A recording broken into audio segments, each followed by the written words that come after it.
استقبال ماہ رحمت، رحمت الہی کے طلبگاروں کے لیے رمضان المبارک موسم بہار ہے۔ اس ماہ رحمت میں مالک رحمت بندوں کو اپنی خاص رحمتوں سے نوازتا ہے۔ ماہ رحمت کی آمد سے پہلے ذہن سازی اور عملی طور پر تیاری کے لیے خود جان رحمت صلی اللہ علیہ وآلہ وسلم ایک حسین خطبہ ارشاد فرمایا کرتے تھے، جس میں رمضان المبارک کی رحمتیں بیان فرما کر اس سے فائدہ اٹھانے کی ترغیب دلاتے۔ سیدنا سلمان فارسی رضی اللہ تعالیٰ نے خطبہ استقبال رمضان کے یہ الفاظ بھی روایت کیے: وَهُوَ الشَّهْرُ أَوَّلُهُ رَحْمَةٌ وَأَوْسَطُهُ مَغْفِرَةٌ وَآخِرُهُ عِتْقٌ مِّنَ النَّارِ، یعنی اس ماہ مبارک کا ابتدائی عشرہ رحمت ہی رحمت ہے،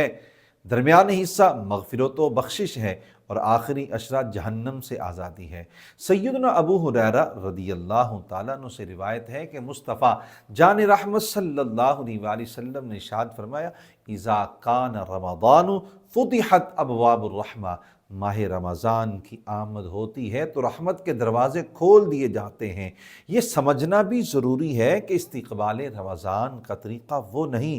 جو کسی لائق تکریم انسان کی آمد پر ہوتا ہے۔ اس موقع پر سجاوٹ کرنا،